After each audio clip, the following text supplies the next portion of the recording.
Hey, the new Sin City movie's coming out this Friday, so I only find it necessary to do a Frank's favorite movies on the first Sin City movie. Now, just because this is my second Frank's favorite movie video, this doesn't mean it's like the second lowest on the list of favorite movies, because say this was a top 100 list, yeah, Harold and Kumar Go to White Castle would be at 100. It's just a nice little movie that just made it onto the favorites list. But no, Sin City, the first movie, is probably in my top 5. It has to be, because the movie's just great, so let's get to it. First, a little background.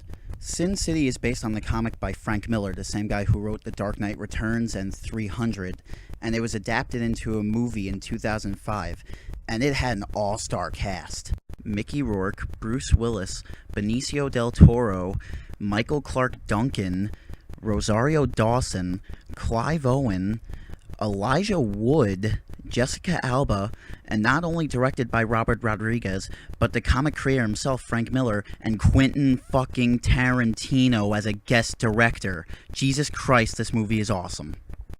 The film takes most of the stories from the original comics and just puts them all into one flowing narrative, which is effing awesome. We got Marv looking for revenge for a dead hooker named Goldie. We got Dwight dealing with killing a cop in a whore's territory, which starts a war between the two.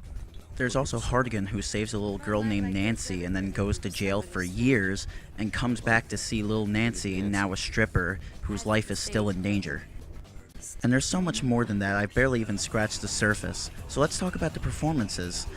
Everybody in this movie gives a really good performance. Even Jessica Alba, who I don't even think is that great of an actress, does a really good job in here. She grew up. And I love the style of this movie. They tried their hardest to make this look exactly like the comic book. I'm normally not a big fan of blue screens and green screens and computer effects, but they needed it for this movie. They didn't just use it for the hell of it, even though they could have used real sets, like some other directors. A word of warning to the squeamish, though. This movie is violent as hell.